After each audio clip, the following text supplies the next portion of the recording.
What's going on, ladies and gentlemen, and welcome to the Not Bland Show. And I'm your host, Dujane Bland. And for those of you who are here for the first time, this is the Not Bland Show. We talk about everything from NHRA to IHRA drag racing to regular Sega drag racing. We talk NFL, we talk WNBA here. I am NFL, NHRA, and more media member. Also, director of content for sportsjourney.com. You guys go ahead. You know what to do. Like, share, and subscribe. Likes are free. So those likes help us affect the algorithm. Tonight, we're going to talk a lot of NHRA and IHRA drag racing as the NHRA is in its playoffs. Boy, it's just shaking up every week. We're at the midway point, and it's going to be fun. So comment, ask questions. It's going to be a good show. I'm looking forward to it. I'm looking forward to you guys on TikTok looking at this as well. Well, ladies and gentlemen, we're going to go to a break and thank our affiliate. We are affiliated with VTRN Sports, powered by ESPN. You can find all of Sports Journey's content on sportsjourney.com and on VTRN Sports, along with all of our podcasts from the Not Bland Show to the Bob Matthews Show, and after further review with Connor Forrest. Those are my colleagues, and this is VTRN Sports, and after that, we will have on drag race historian, Dave W. VTRN Sports, powered by ESPN Radio. Wake up with your local sports talk, the morning warm-up with Trey Lau every weekday from 7 to 8 a.m. And wrap up your day with the Fast Lane with Ed Lane, weekday afternoons 5 to 6. Catch the best play-by-play college football Saturdays to NFL Sundays, plus big names and shows from ESPN Radio every day. Listen anytime on the VTRN Sports app. Stream on your smart speaker by saying, "Open VTRN Sports," or tune in on the radio 93.3 FM and 1320 AM in Lynchburg. And don't forget, you can watch the morning warm-up and the Fast Lane live on YouTube at VTRN Sports Lynchburg. VTRN Sports, where local meets national.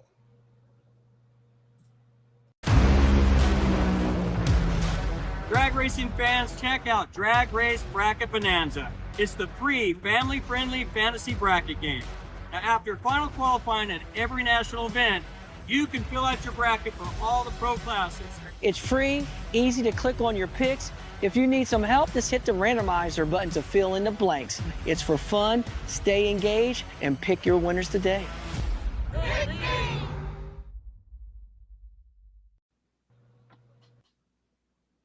Well, ladies and gentlemen, that is easy as possible. We will have the link to our league here at the bottom of the screen.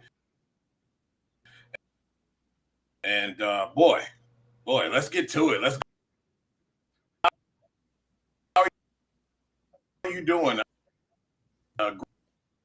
Great weekend over there at the IHRA.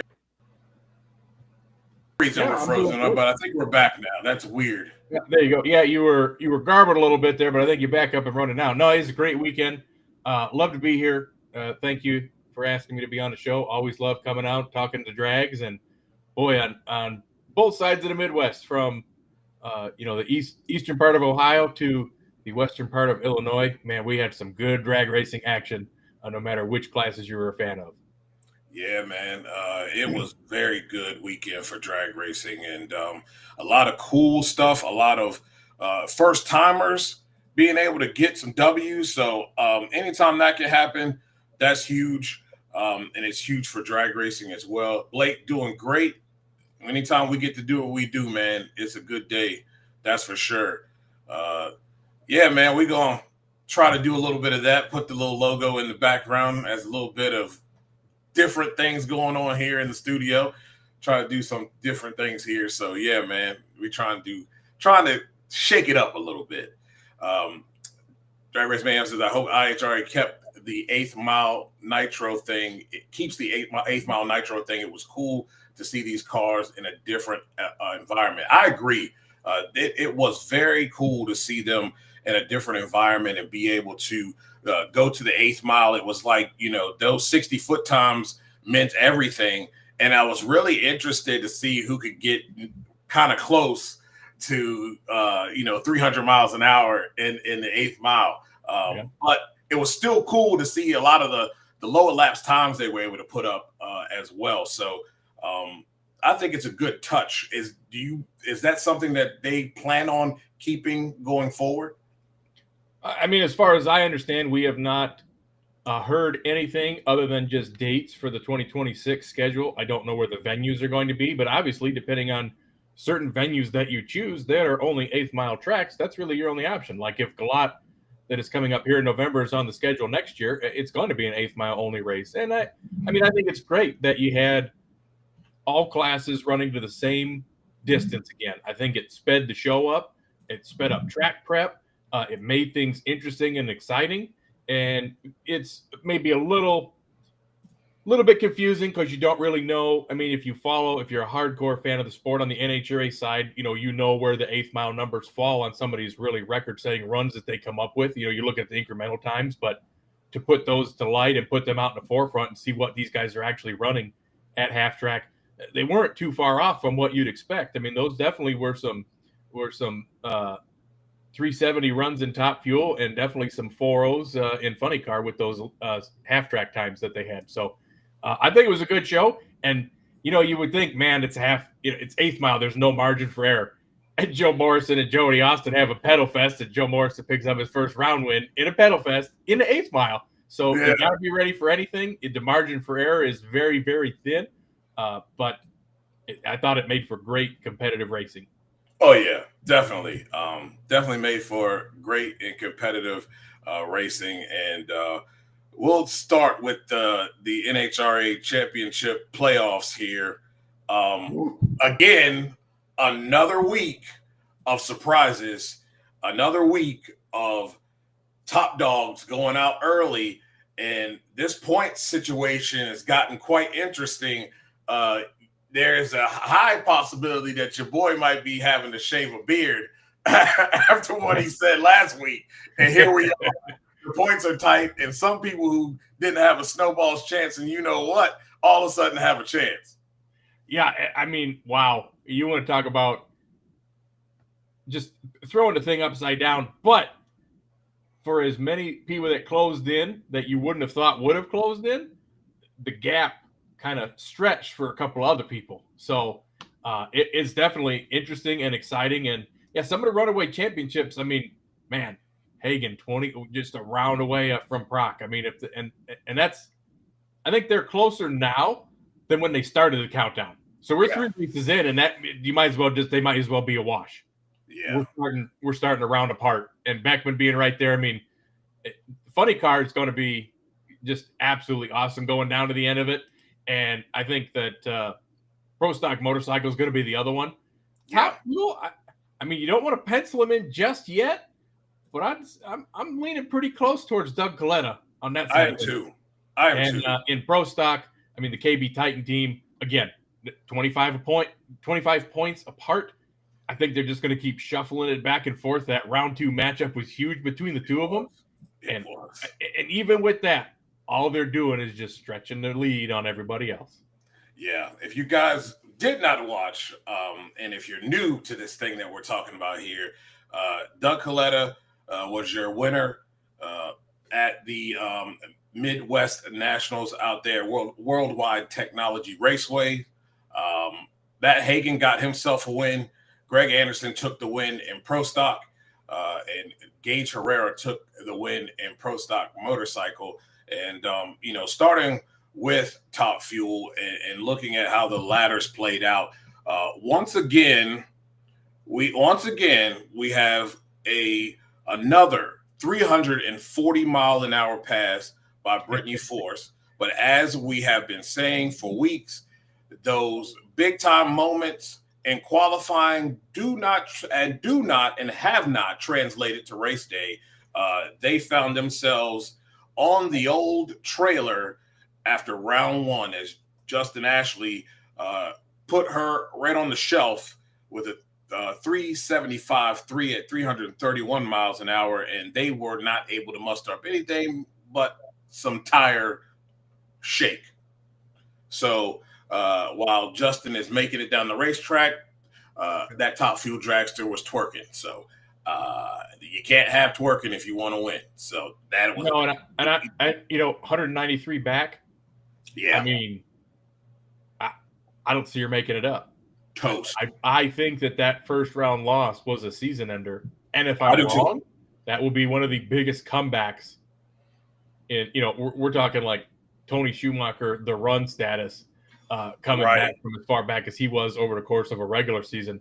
For her to come back this far back in just 3 races, because overall you have there's 451 points left up for grabs in the season if you sweep it. Right. But you got to understand, unless of rare and unusual circumstances, all these people are going to the last couple of races and they're all going to qualify. So they're all getting appearance points, they're all getting first round points, they're all getting qualifying points. So the real gap is about 343. And that's if you could sweep everything, which you're not going to, and everybody in front of you goes out first round and qualifies last, which they're not going to. And you're more than halfway to that number already. So you're a lot closer to the elimination line than you are to coming back and winning this deal. So I mean, that's a season ender right there. And they built it up. It was a monster matchup, and it delivered. Unfortunately for Brittany, it delivered for Justin Ashley, and that pretty much seals the deal. So right now, all you can do is go out there and run a couple more 340s and end your career on a high note. Try and get the ET record a little bit lower if you can, but I don't really see. Maybe pick up a win or two, but I think the championship's over. Yeah, I think it is too. It's unfortunate. It really is unfortunate for her in the aspect of there's a lot of work that they've put in to make sure they did what they had to do in qualifying to get those small points. But it's just been, it's been a big track record of them just not getting it done on race day. And it's really kind of out of characteristic of David Grumnick in this team. Just you can't have those things spill over. And unfortunately, when we look at teams, there are things that show up and really show you that you may be carrying bad habits into the playoffs. And unfortunately, those habits that have not been good for her have carried over into these playoffs. I don't know if it's just temperature related or what. I mean, when we go into some of these cooler race days with decent track temperatures, and the power is there, like Epping earlier, 360s, 340, 3 out of the 4 runs. They can really hammer it, and you're just like, are they going to cross the line or are they not? But when you get to these like mid-80s race days, moderate track temp, when all you need to do is go A to B and just put a 75 to a 77 on the board, they struggle. Yep. They struggle hard, and I don't know what it is that ails them, but that is something that some of these other teams, maybe it's their own power that's basically too hard to rein in and too hard to kind of harness and bring back, and it kind of comes a little easier to some of these other teams who don't necessarily maybe have as much to work with that they do. Yeah. I'll touch on the reaction time. And like we said it a couple of shows ago, I've come to the conclusion that not every quarterback is going to be your elite quarterback. And sometimes what you have in the seat is a game manager. They're not going to do anything to turn the ball over. They're not going to make the proverbial mistake that's going to cost the team something, but at the end of the day, they're going to make sure they're going to give you a chance to win. And unfortunately, in this whole spectrum of racers, you're going to have some quarterbacks that you go against that are elite, and they're going to make plays and extend plays with their legs, with their ability to change the game at the line of scrimmage. And those are people like Justin Ashley, Sean Langdon, and you can only do what you can do. And the key is don't lose it for your team. And I will give her, she's not going to lose it for her team. A 58 to me is not bad. That's average for most. You look at first round, Doug, 77, Will Smith, 81, Steve Torrance, 61, Sean Reed, 69, Sean Langdon in the first round, 62. She was a 58 in the first round. Antron Brown, 51. Clay, 98. Schumacher, 85. Tony, 28. He's another outlier, another elite. Okay. But most of those, you look at Kyle Wartzel, 72. And I don't know how Ida cut a 00 in the top fuel car, but that's not something you see every day. You're not necessarily trying to do that in a top fuel car. No, I feel like, and when we talked about that after hearing both reaction times, I mean, Tony Stewart, I'm sure, can step up his game, but 026, no, it's not going to react to Ida leaving because of how quick it is. My thought was just that it might have been a long tree, or they were both just like, you know what, it's time to go, and they hit it, and the tree came down at just the right time. And, you know, Tony Stewart's out there going, man, just 1,000th of a second quicker. Yeah.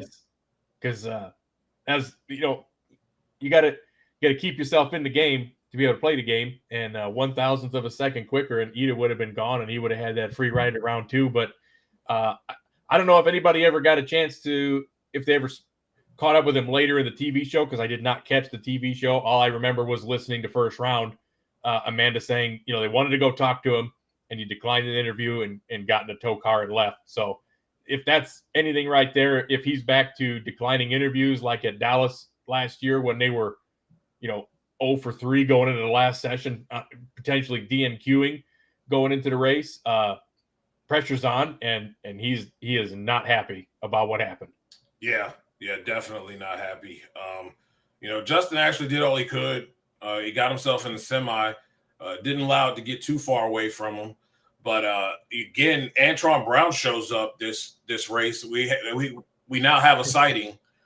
We haven't seen him. He's been MIA for a while, and we had a sighting of an Antron Brown, especially after the comments that he made, which I will touch on that towards the end of this thing. He finds himself in the semifinal, but finally, Ida has a race car that can win some rounds. You know, some of it you could say is just they took advantage of the opportunity. They didn't beat themselves. You know, the numbers weren't world beater, but they repeated a 380 both times, and that was solid especially for the conditions at the time. And be able to get around Kyle Wartzel, who was late, but the 388 as well, any type of slip up, and he wins this thing. And she finds herself in the final round with Antron and trailers him too. So it was going to be a tall feat. They would have needed to run that 380 in that final, and she would have had to have gotten a pretty decent hole shot to win that. But for her to be in a runner-up here after really not racing a lot of races this season, it's pretty good stuff for that team, and it's a lot of positive that they can take going into these next couple of races here. As you know, it's been a touch and go for them for most of the season. Yeah, and again, they mentioned it was a race that didn't even have on the calendar. They weren't even planning on coming there, and he came at the last minute and ended up being a runner-up to it. So it just shows you never know when it's your day.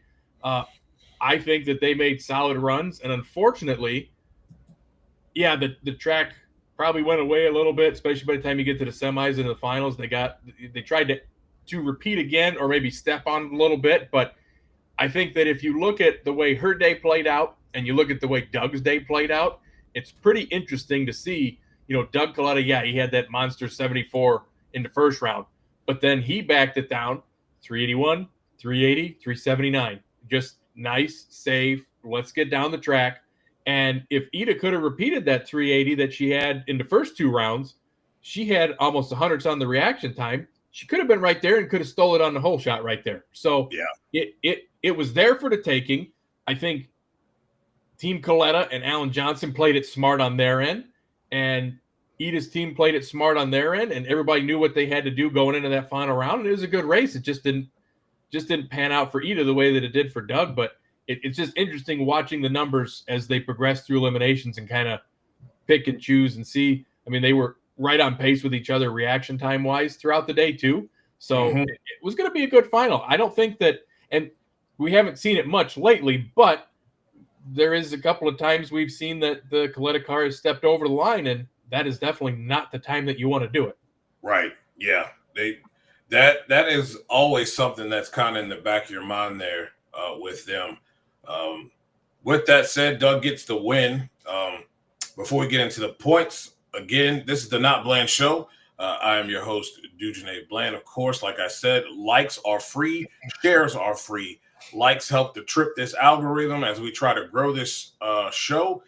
We are talking NHRA drag racing. Is not the only thing that we talk here, but we are talking NHRA and IHRA drag racing as the NHRA is in their playoffs, and the IHRA had another great event this past weekend at Dragway 42, now Darana Dragway.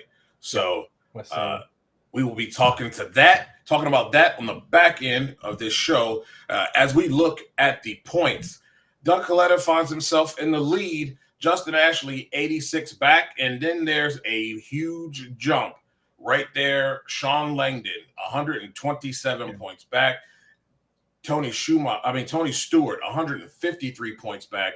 Clay Milliken, 182 back, and Brittany Force, 193. I'm going to ask you where the do or done line is here in Top Fuel. Well, I mean, that's pretty simple. If it's something that you have to do right now or you're done going into Dallas, it's right under Justin Ashley. Because if Sean Langdon, Tony Stewart, which really those two bracketed right there are the only ones I feel like can even step up and challenge. Love Clay Milliken, love Brittany Force, love Antron Brown. It's too little too late. Doug Coletta is not going to go out first round 3 races in a row, and they're not going to win 3 races in a row to do this, or else, again, we're going to be talking about 2025 for a long time, depending on how this thing plays out. But I feel like it's right there, and Sean and Tony, you're already in a point where you can't make up the ground if you win and Doug's runner up, or if you get Doug's, Doug gets those session points. It's Justin Ashley's the guy right now, and he better start adding quality because he's going to start losing ground if he doesn't. Yeah, he's going to have to start doing that. That is definitely a point that's going to have to be taken. It's going to be tough. Going to be really tough. Matt 1320, what's up? How you doing? Thanks for coming in. Again, everybody, smash that like button, smash that thumbs up button. If you're watching from YouTube, it helps trip the algorithm, and it is free. You asked Memphis Lonnie if my do or done line moved up. Yes, it did. I'm right there with Dave. It's between Justin and Sean. I'm going to say that if you are Sean, Tony, Clay, if there's a 16-car field for the next 3 races and you see that Doug has qualified number 1, you go out there and put up the shittiest run that you can to get 16. And you match up with him one-on-one with the great one and put him on the trailer. That is your best chance. That is your best chance to get a W here and try to have a inkling, a small glimmer of hope to win a championship. Otherwise, you're pissing in the wind. But you're still giving up those qualifying points if you do it. That's true. That's true. That is another issue that plagues. Because at the end of the day, it's kind of like they are in the same situation that Pro Stock is in. As long as Greg and Dallas are in semifinal rounds, you don't have a chance. No. No point. There's no chance of you making it up unless they break and can't show up the next 3 races. So yes, it is a 2-horse race now. Everybody else is jockeying for position. So have fun. And let's just say Justin and Doug meet in the finals the next 3 races. Doug can be runner up to Justin in the final round 3 races in a row, and he'd still have the lead unless Justin gets more qualifying points. That's the key. And they haven't proven that they can run a 69 yet. Right. They've got a world beater. See, you know what they remind me of, especially with the the Bengals colors. They remind me of Zach Taylor and Joe Burrow. Zach Taylor, not a top-notch coach. He's fair, but he's got an elite quarterback that makes him look so damn good.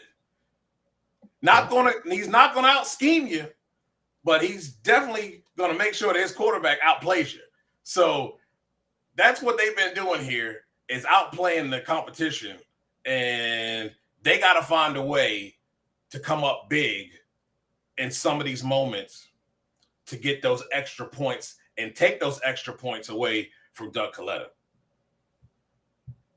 Yeah, their hopes are eliminations, and Doug's hopes are eliminations and qualifying base, but Doug makes up the ground, and we talked about that. I think it was after Reading, first and second. It was like they didn't even make a round because Doug had 8 more qualifying points than whoever was in second. So it's like, well, yeah, you went 1 round further, but you still only made up 12 points. So it's almost getting to the point where it's a wash. So it's gonna be interesting. I feel like Top Fuel last year, for as competitive it was, and everybody going into the World Finals going, man, who is going to win this deal? And all the drama that came around with that. I mean, a little bit early, but man, 2-time champ Doug Coletta's got a pretty good ring to it. Start designing those shirts for 2026, because I think you got that right. It does sound good.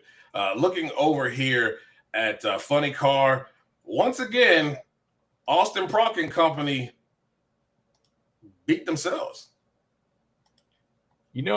I looked at that ladder and I'm like, man, JFR has got to be so distraught right now, because look how that's going to play out. But right. You know what? They did what they had to do. Take nothing away from Beckman. And they said as much when they interviewed him on the starting line after the run. Look, we're trying to win a championship too, and we can't win it if Brock keeps winning all these races. So, yeah, sucks that we got to run them second round, but it's our only chance to make up any ground. We got to keep going rounds. And unfortunately, they didn't seal the deal. It ended up with Hagan and Winner's Circle. But, I mean, congrats to both teams. They ran the deal heads up. They put both cars, down the track to the finish line. Austin saving the run with that insanely quick pedal job that should have just been an up in smoke, 520, 570 coasting pass. Yeah. Still saved it just in case the peak car got loose at the top end, 600, 700, 800 foot, starts losing momentum. There goes Prock. Didn't happen. Valiant effort. You saw the frustration. You saw how upset he was. And, man, it's going to start. Funny Car's a battle now. This one's open. Yeah, this one's open, guys. Jack Beckman finds himself in that final with Matt Hagan. Matt Hagan gets the win.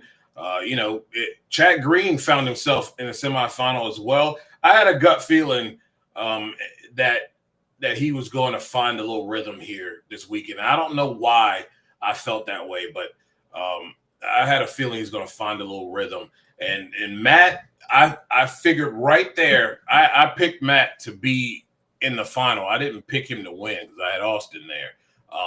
Did you? But I figured if he could get past Cruz, that he could take the other two out.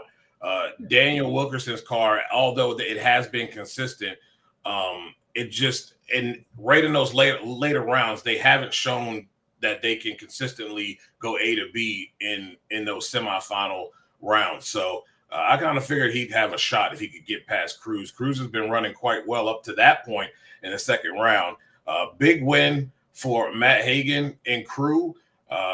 Looking at these standings here in Funny Car, huge. It is huge, guys. Austin Prock now only has a 20-point lead on Matt Hagan, 65-point lead on Jack Beckman. Ron Capps, it's kind of been the story of the year. Jekyll and Hyde, really, with that team. And everybody below that has just kind of been they have done what they have been doing all season, and that's kind of acting like a flounder out of water, just flopping around on land, hoping to find their way back into the water. It is done to me. The do or done line is between Jack and Ron Capps. Unless there's some catastrophe between Beckman and Hagan and Prock for that matter, Ron Capps, I think, is not in it up to this point, the midway point of the countdown. It's a 3-horse race, in my opinion, to this championship. And boy, did Matt Hagan make it interesting, and Jack making it interesting down the stretch here. So we'll see if it stays close through these next 3. But definitely made it interesting. I think the biggest thing is going to be how these ladders play out and qualifying. That, again, just shows the importance of qualifying, not just for what you're going to get for position points, bonus points in the session, but how this ladder plays out. And when the ladder's set, I mean, you saw number 1 and 2 race each other in second round of Funny Car, and number 1 and 2 race each other second round in Pro Stock. 2 very unexpected team battles early in the day. Something you never want to see on that. If you're on one of those 2 teams, but if everybody else in the field, you're going, oh, that's good. That's perfect. Can we do that next one? That sounds good to me. I like that. That's a good playoff. And Capps, I hate to say it because it's his sponsor's race, and I know he had a lot of momentum going into it, but I didn't get to see any qualifying. You had mentioned that there was another 340 that ran out there. I didn't see anything. I didn't know who was end up really even where. And I'm like, hey, you know what? Before I go to bed, I'm going to fill out this bracket. I'm just going to fill it out just because I'm curious what it is. And after seeing that matchup between Tasca and Capps and seeing where they were actually in qualified position and Tasca seemingly with that 337, I know it was the Friday night run, but I didn't have high hopes for Capps. And that's a shame because that was his sponsor's race. And if there's any race you want to put on a good show, it's when you got your sponsor sponsoring the whole deal. I mean, he's back at the same track he got his first Funny Car win at, what are we, almost 30 years ago now, 28 years ago, going back to 1997 in the Copenhagen car. So a lot of great memories for Ron at St. Louis. And unfortunately, this one is just not going to be one of them. Yeah, it is unfortunate for him. Looking at Pro Stock, this is not really a whole lot to talk about. It ain't a whole lot to write home to mama about. The bottom line is this. Your boys there at KB, Greg and Dallas met in the second round. It was Greg Anderson with a 654.8 at 208. He cut a 024 light to Dallas's 020, and he ran a 656 with an 8 at 208. And that was enough to trailer Dallas. And Greg went on to win it. Shout out to Matt Hartford. I figured if he could get out of first round, what a light, though. What a light against Erica. You do all you can, and she did. Car wasn't running bad at all.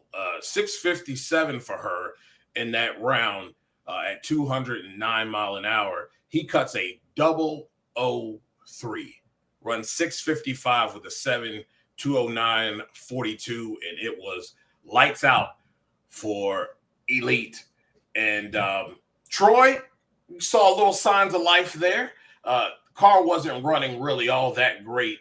They did run a 58 in round one. He cuts a 0-1 in round one, but 60s from that point on, and really didn't have nothing in the semifinal. Great light, but a lot of shape. So that was it for him. Matt Hartford goes on and gets the semifinal finish. We already know where the do or done line is with that. That has not changed, ladies and gentlemen. It is still the same. This is a 2-horse race, and it's all KB. Yeah, I mean, there's no disagreement on my end. It's amazing to see a couple of news and notes, I guess, from the pro stock field. How about Chris Vang winning first round on a monster hole shot, and then still, even though in a losing effort to Matt Latino in round two, a 005 light.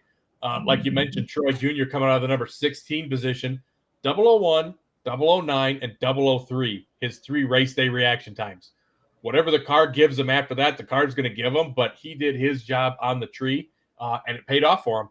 And, I'd really be curious to see what it was in round 2 for Erica, because the car kind of fell off a lot. I wonder if they just missed it down low. I didn't go back and look at the incrementals to really see what happened there, but to go from a 654 down to a 57 when everybody else is still repeating 54s and 55s in round 2, that's a shame. And you can't, and like you mentioned, Matt Hartford, when you're already giving up 200s to him, by the time they get past the Christmas tree, and then the car slows down, you're in trouble.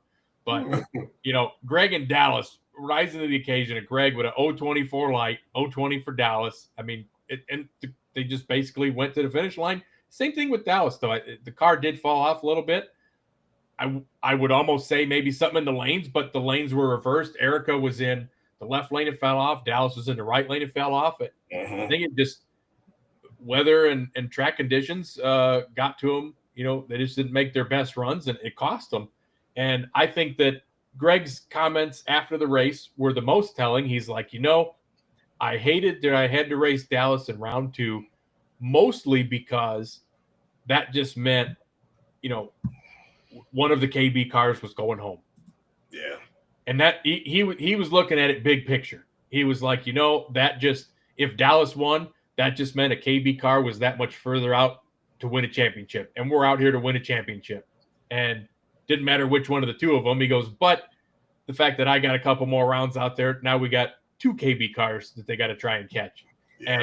And the do or done line is, I don't even know how to call it a do or done line. I think it's a done line because I don't see Matt Hartford, Aaron Stanfield, Corey Reed making up 160, 200, and 214 points. Nah. They are, in all honesty, not technically mathematically out, but circumstantially mathematically out by the time we leave Dallas.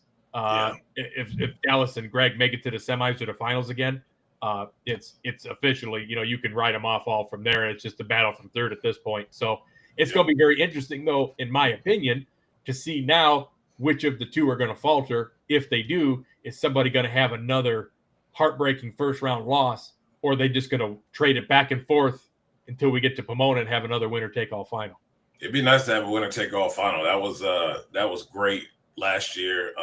Hopefully it can be that way again this year. Pro Stock Motorcycle, it really hasn't changed much. We saw flashes of greatness from Steve Johnson there. Had a pretty decent bike this weekend.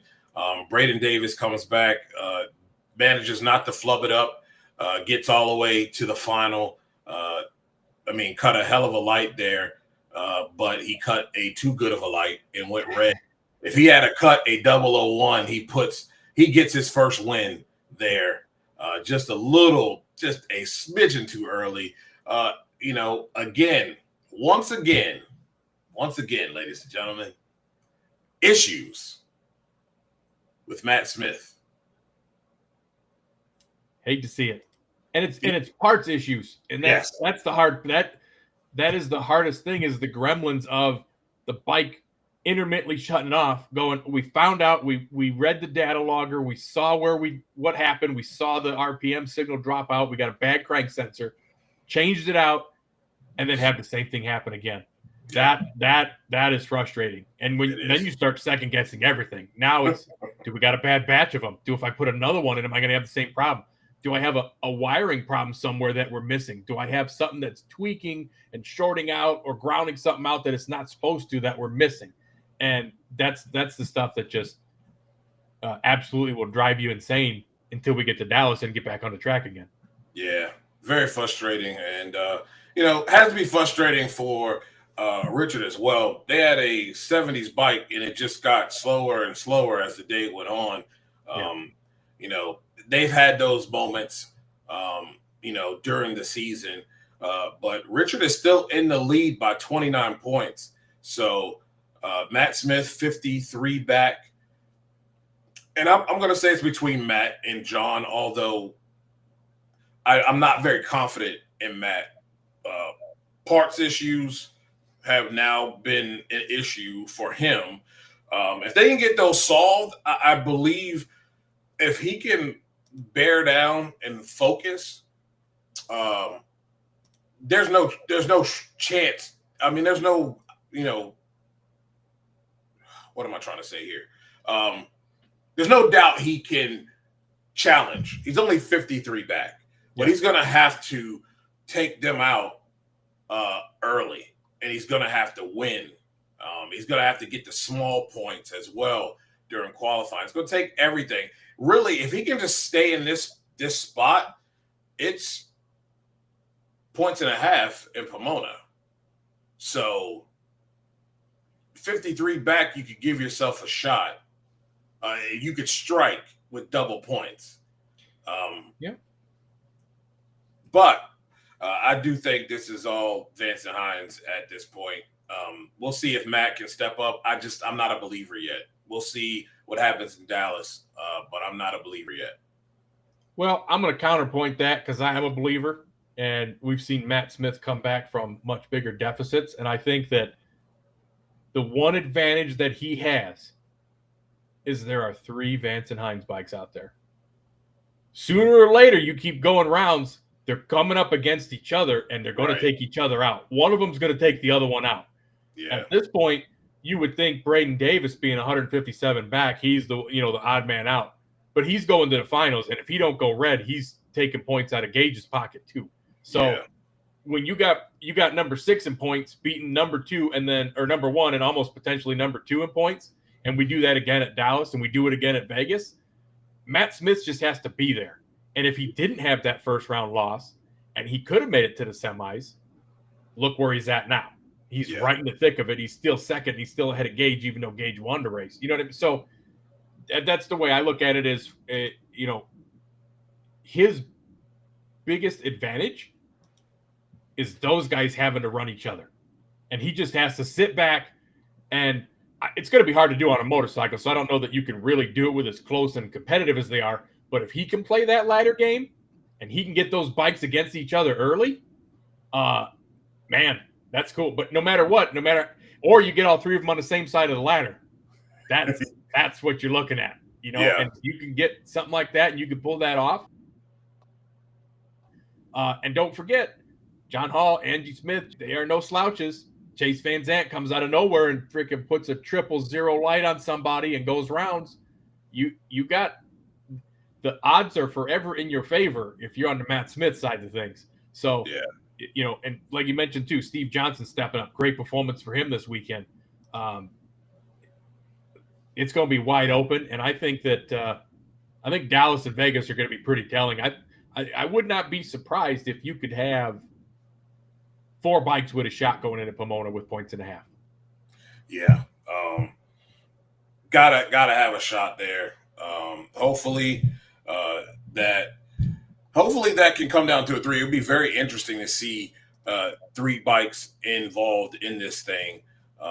But hey, it will remain to be seen here how this goes down and how we manage to get this thing to what we're going to see in Pomona there when it's all said and done. How are we already halfway through this countdown already? What's going on? Insane, man. All right, I'll ask you. What do you think about we start at 3 in a row and we just boom, boom, boom, knock them all out, and then give them a week off till Dallas to think about it? I would just rather just keep going. Yeah. And I understand that travel from, well, no, that's really not that bad of travel. They do worse. I also understand the gravity of Dallas, so I can kind of be okay with it being a week off because of what they do at that facility. Yes. But it would be nice for it to keep going, but I think that would take away, not saying they couldn't get it done, but I think that takes away from the fanfare of what the Stampede of Speed is. And I wouldn't want to change that. So, yeah, we'll leave it as it is. Yeah, I was just curious what your thought is, because obviously if you're on a win streak and you are on a roll and you want to keep that momentum going, you want to keep going. But I'm sure if you're on the other end of things and you've had a lot of parts attrition, you're just like, man, I am so glad to get through that 3 in a row. Got through it. Let's go home. Let's regroup. Let's get a fresh set of parts together, and let's get back on the road to Dallas and hit it again. So I'm sure it depends on what side you're on. If you're not hurting anything and you're going rounds and you got that winning momentum on your side, yeah, keep them coming. Let's just crown this championship in 6 weeks and be done with it. But I can also understand the strain on the teams, the crews, the drivers, and the parts, and the cost involved just to get these semis from place to place to place to place the way that they do. So most definitely, 3 in a row is a good start, and it really sets the tone for the countdown, I think. Yeah, it definitely does. And it's going to be interesting, guys. I don't expect we've seen all the wackiness that we've seen out of the first 3 races. I think we're going to see some more weird stuff that happens here before it's all said and done. Well, we will come back after the break and talk about IHRA and what happened there at Dragway 42. I'm going to call it Dragway 42. Dragway 42. And after that, after this break, we'll talk all things IHRA.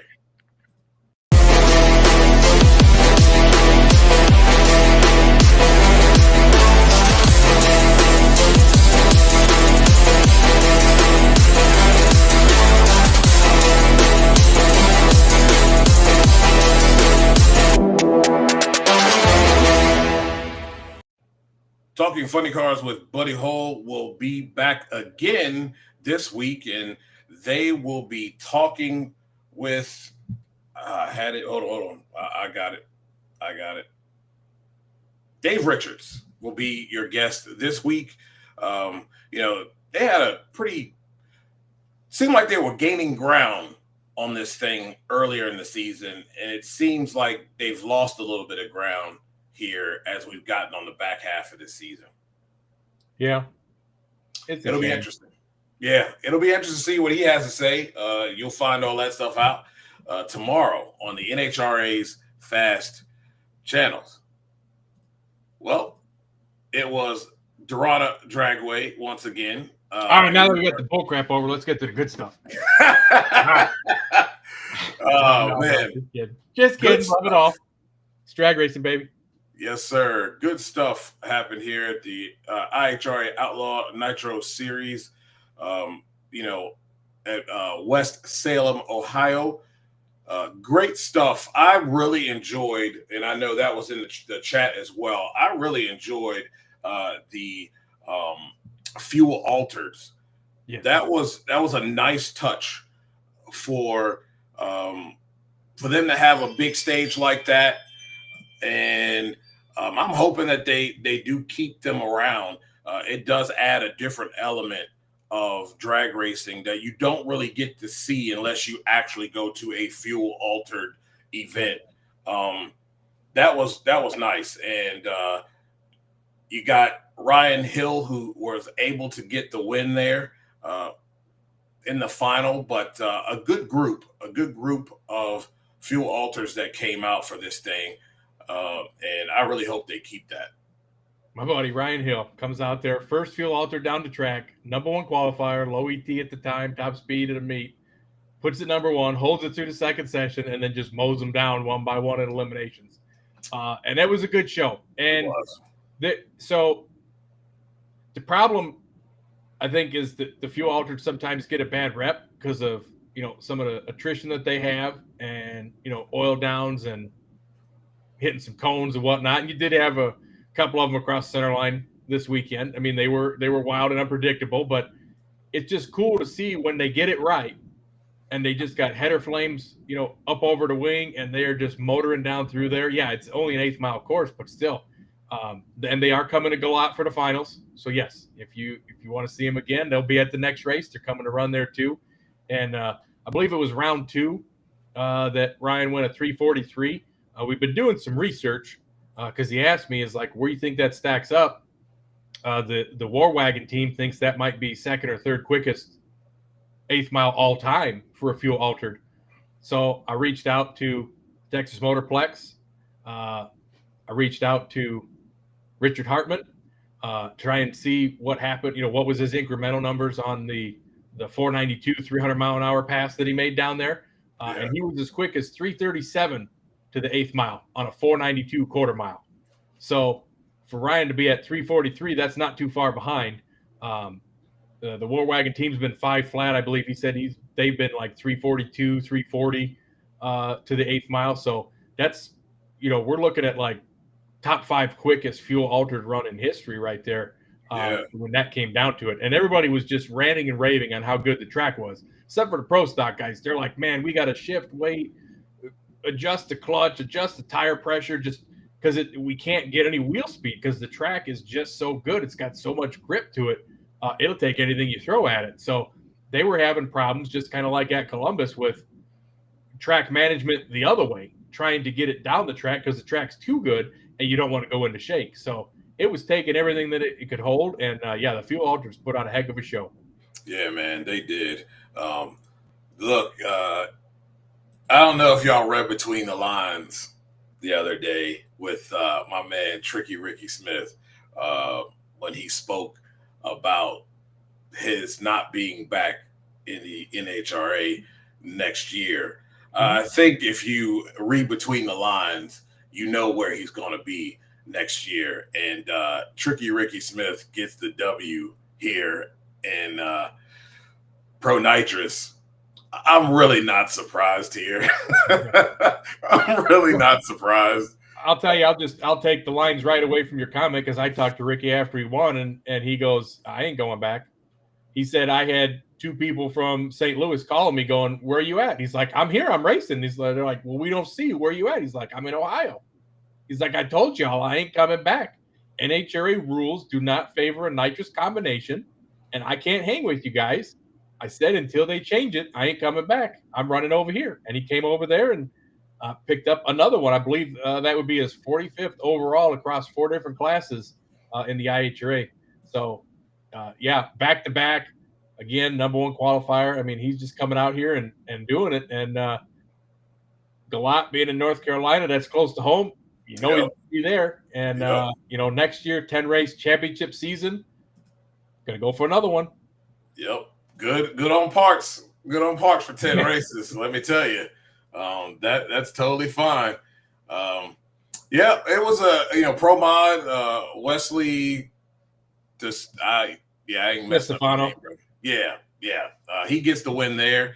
Man, how cool was that? What a race really cool, Guy Kelly had. Oh in man, the finals, just by inches. And the interview at the end too, when he's like, I gotta say it right. He's like, what? He's like, I'm your pappy. That was great, man. I mean, just the banner, the interviews that them guys put on, and there was definitely some very strange looks going on in the tower in the other semifinal round because it was a bye run for Mike DiDomenico. Goes through, and all you gotta do is take the tree. You're in the next round. Goes through, does a burnout, backs up. He's got a leak. So they push him back, and all of a sudden it's kind of like, well, wait a minute, what are you working? Like, anytime you shut off, you're done. Like, you lost, you're out. And they sat there while the tractors were cleaning and scraping and dragging the track, like they were going to get it fixed and get started to make a run. He fired the car up, pulled it in a burnout box, and they're like, no, what are you doing? You're out. You're done. So they had mentioned that somebody had thought they had overheard they gave him 5 minutes to fix it.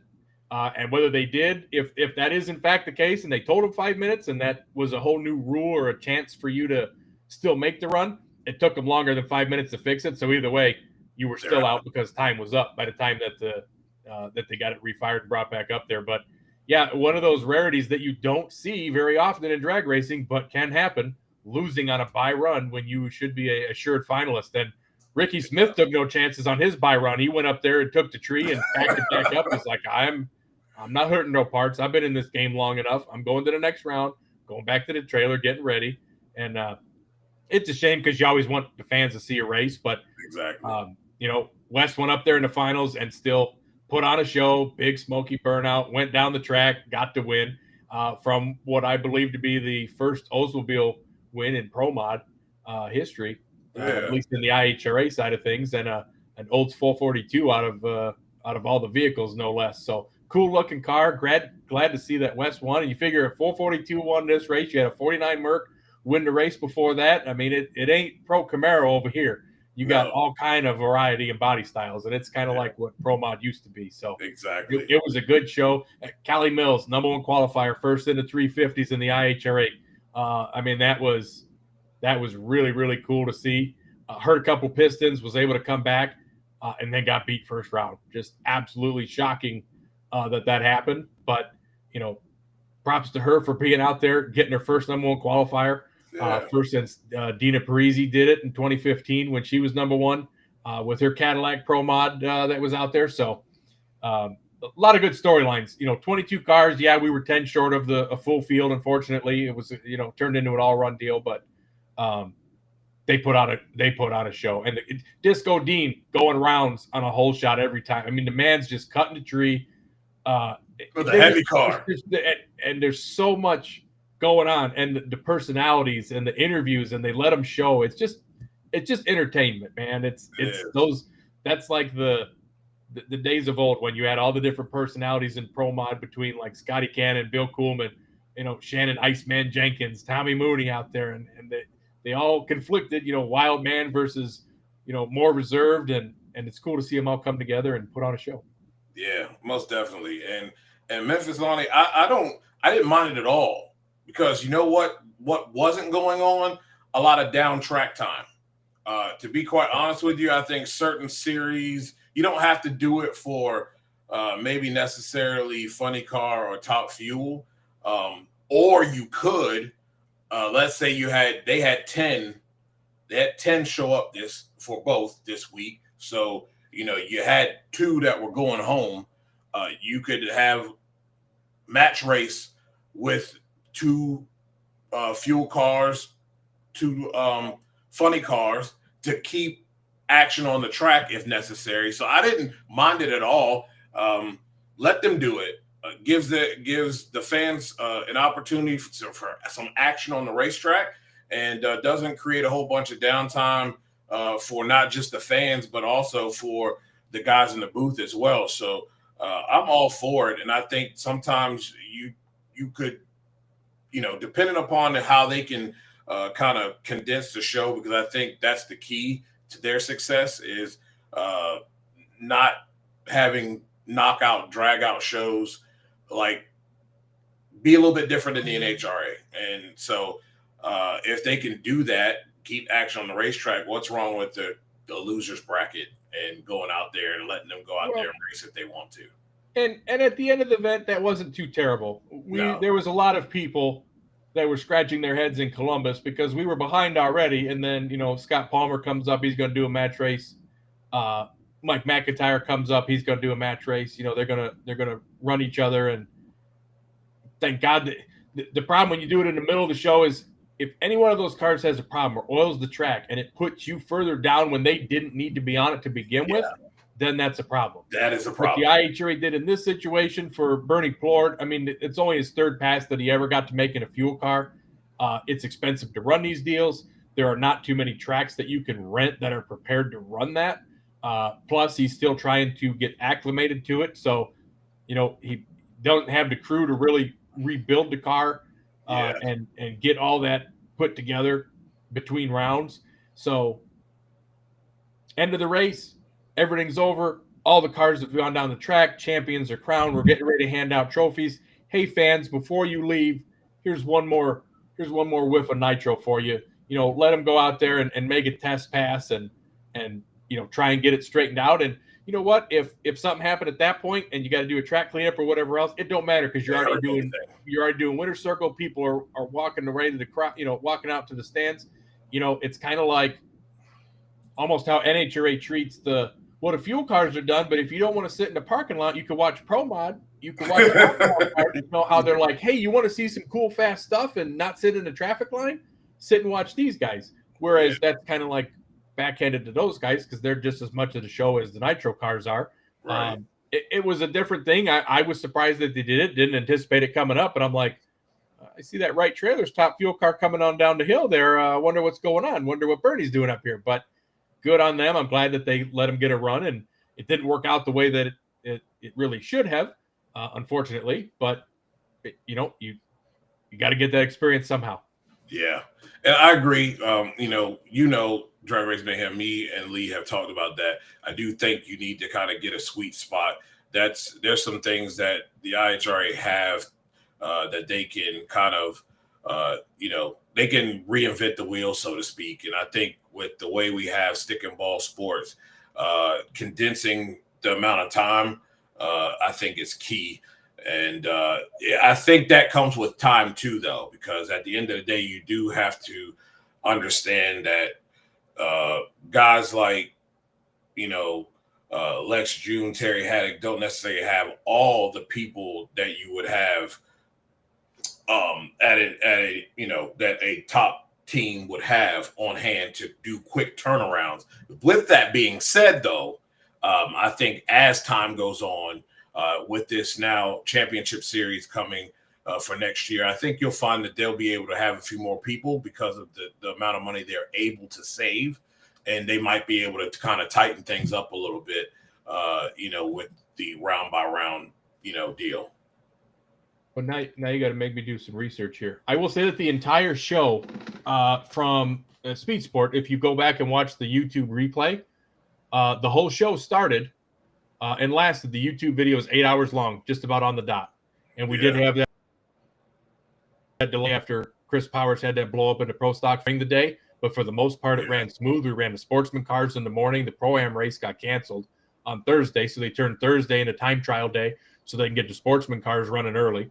You also have half track, so you don't really have as much prep. You don't have a lot of downtime there. But now I'm going to look up because since you mentioned that tight window here, let's see who ran first, Top Fuel or Funny Car in the first round. I think Funny Car ran first, so that was I think so. 3:30. So we'll go back to Funny Car. Funny Car, round one incrementals.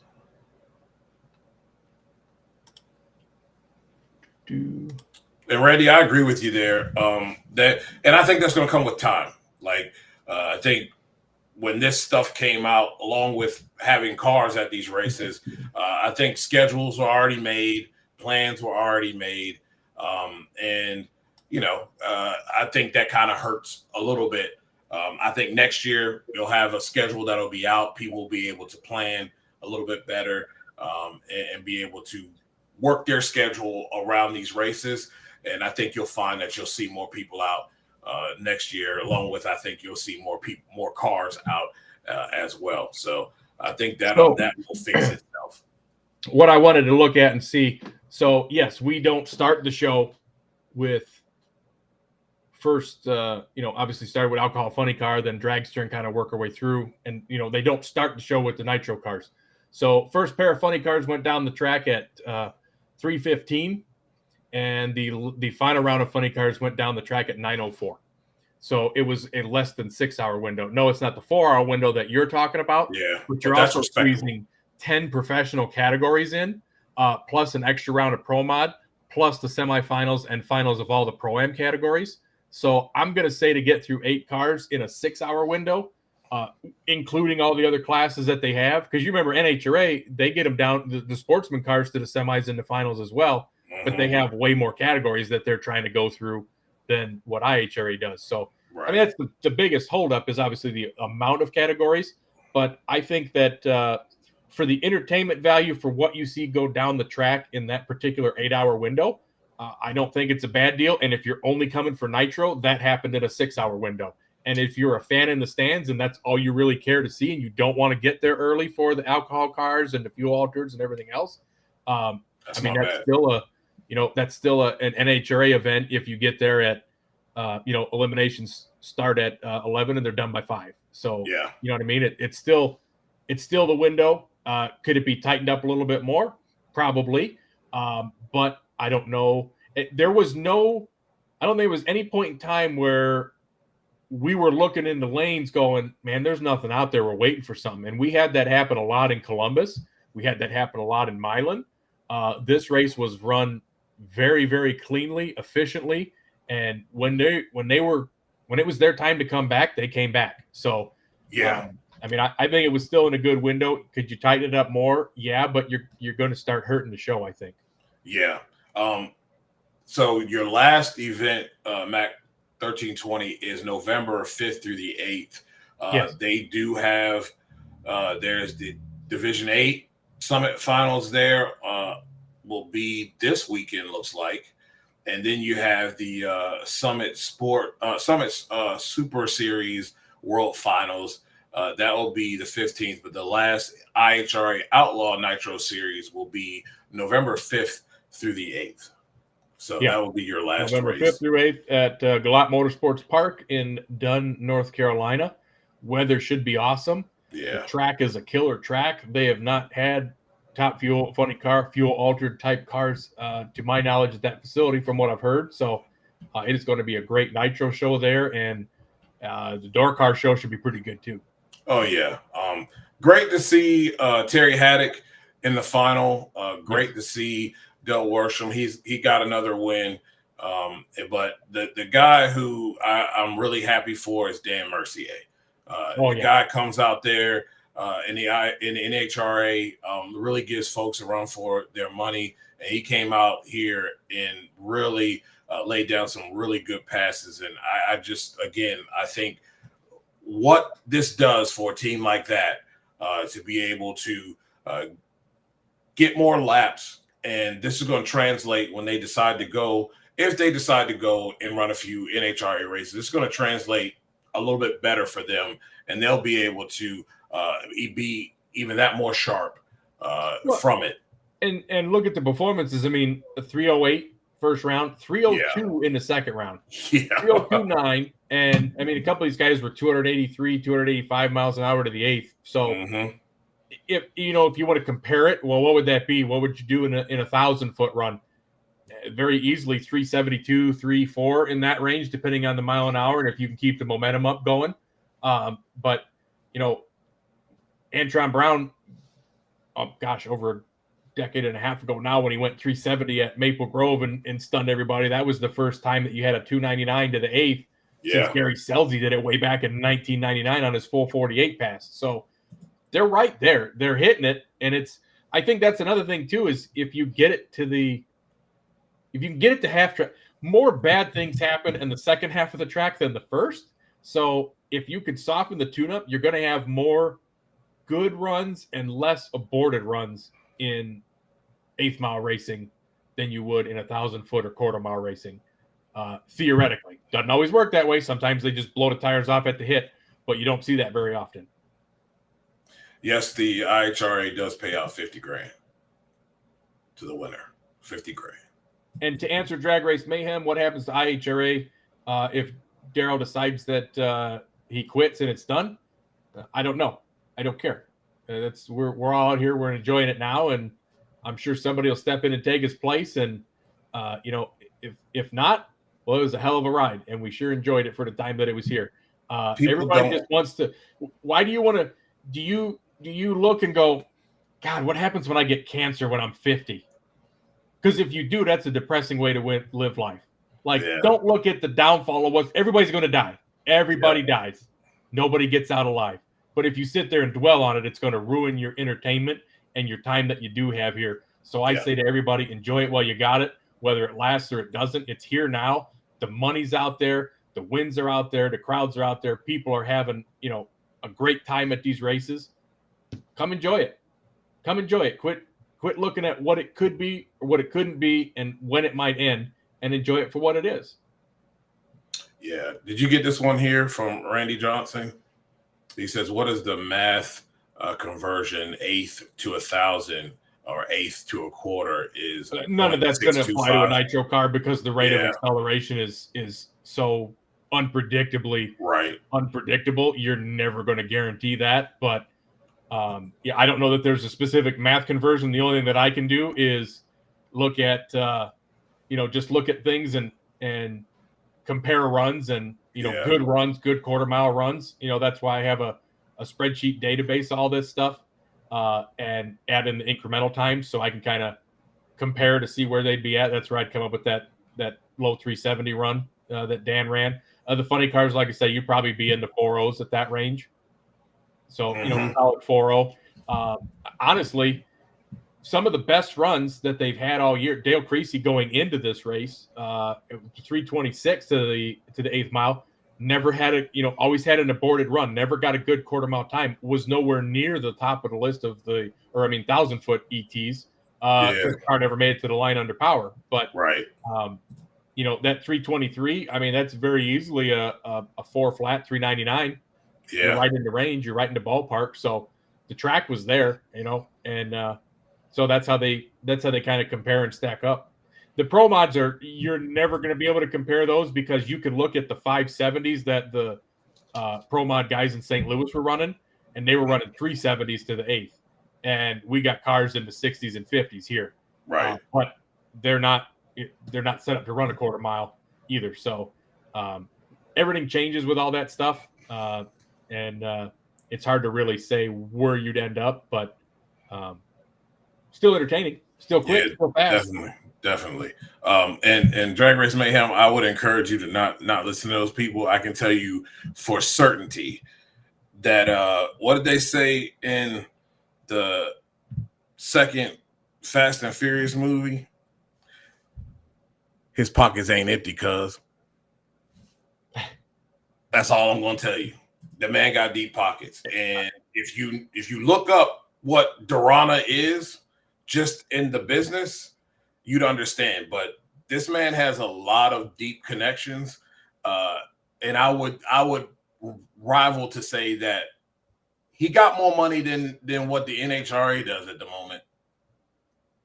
Yeah, the NHRA isn't going out and buying a bunch of facilities, rehabbing them, and building an entire national event schedule in 8 months. Yeah. So I mean, I wouldn't worry about it. Started at PRI this winter.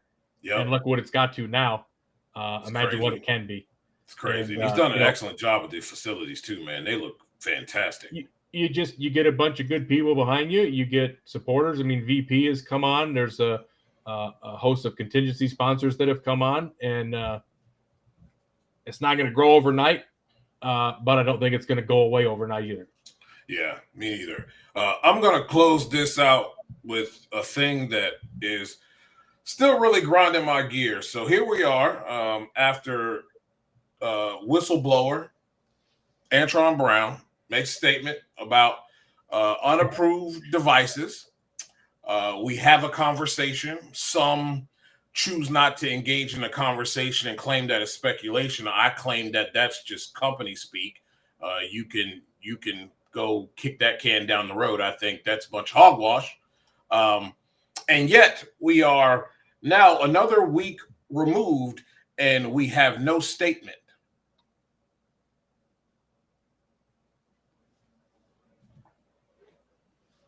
For me, I have a problem because something happened. It's very clear that the pits are not okay with what happened. And don't nobody want to speak up, but then you don't want people to speculate. So which one is it? When are we going? Just come out and tell us what it is. Because otherwise, it's what we do. It's what news does. Speculate. It's what fans are going to do when you don't tell the truth. Speculate. So if you don't like it, just speak up. Because right now we're still sitting in the dark, waiting on y'all to come up with a statement. And now that you've waited this long, the statement that comes out, I don't know if people going to trust the statement that comes out because you took so long. Because it'll start looking like a prepared statement. Whole bunch of coaches speak saying a whole lot of nothing. I don't know, man. I don't know. I'm just saying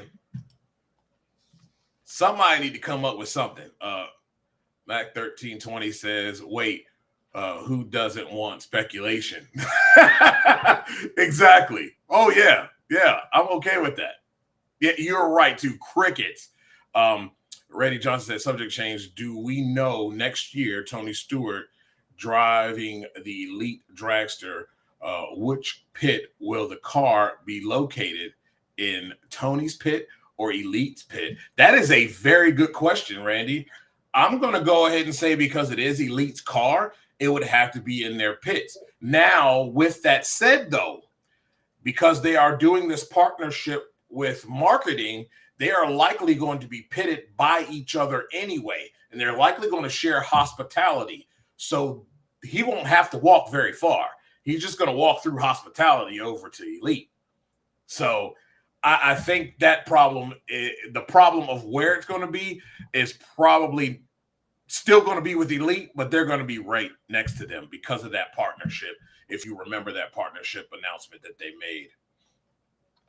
Yeah, but I don't know that they're going to bring all the dragsters and park them next to the Pro Stock cars. They're not going to put the dragster and the funny car next to the Pro Stock. I think they're just going to have another rig, since they have the marketing alliance and technical alliance, and put over there. Neither. And I'm going to leave it at that. Neither. Yeah, exactly. Brilliant. It's what they do. It's what they do. Ford says a certain team has sank. What is that? Hold on. Yeah, has sank like the Titanic in the points since they've been caught. True or false? We have to go with the evidence there, and what the evidence and what the tape shows, because you know how I call it here. Women lie, men lie, numbers and tape don't. Tape shows that they have fell off since being called to the mat with said unapproved device that was found in that qualifying session that no one wants to speak about. So, yes, I think that would have to be a true statement. And we'll see if that true statement still lies when we go to Dallas and onward, where that car lies when we start seeing this thing go together through qualifying and through eliminations. So, again, all right, I'll pose this question to you since you brought up the topic. Let's just say they happen to go on another run, okay? And we already kind of counted them out a little bit with our do or done line, but let's just say Tony goes out there and puts another couple wins together and wins the championship. Is the championship tainted by this rules infraction and no commentary on what it was or why they felt the need to change the rule? In my opinion, yes. Until we get some clarification, and if the clarification is coincided with what some of us have heard, it's a big fat asterisk. Okay, just curious. I hadn't heard anything, so I just as a thought. I mean, it seems like it's kind of not going to happen at this point because, like we were talking about with Sean Langdon making that up, you're not going to have Tony Stewart's not going to make up 153 points over these next three races, I don't think. But stranger things have happened. Yeah, I'm not sure about that, and I'm not sure about what you're talking about when it comes to traction control. You hear the sarcastic nature of what I'm saying. I don't know if that's going to be legal because that would have to be approved, and that has to be approved through Pro, and I don't think Pro is going to go for that unless everybody can get that, and that has to be tried and tested. Can we say that it may or may not allegedly been tested? Maybe, but I don't know. I don't think that's going to be a thing at all with that. It says in a way, yes, but it's more on NHRA than Tony True, it is. And I'm putting it there because it's their job to police. He pushed the limits. That's what racers do. That's what we've seen throughout drag racing history. Folks find the gray area and they push the limits. And when they get caught, okay, we got caught. We'll take the fine or whatever it is and we'll move on. We've seen that a lot during drag racing. So it's not a surprise. What the surprise is that we're not in 1979 anymore. This is not 70 years ago. We are in modern times, and we have to act like a professional outfit. And professional outfits, whether it's stick and ball sports or your racing variety, are very open when there are infractions, and they make it clear what those infractions are.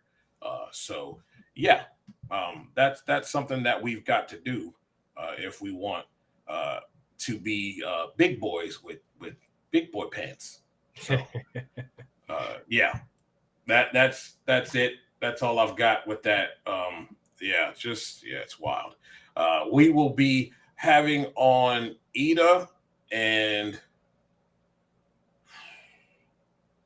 I don't remember the other guests, but just tune into the Power Hour. All right? I don't even remember the other guests. Okay, no, I don't. It's too much going on these days for me. You've got the NFL going strong here, and between that and drag racing, there's just a lot. So I don't always remember everything that's thrown our way with that as we try to get this music looks going. like you get TJ Zizzo, Ida and TJ. That's right. Forgot about old TJ. One killed the tree and the other one got killed by the tree. Yeah, unfortunately. Well, ladies and gentlemen, thank you guys for tuning in. I'm not really sure if the TikTok thing worked or not. It says it did, so we'll see.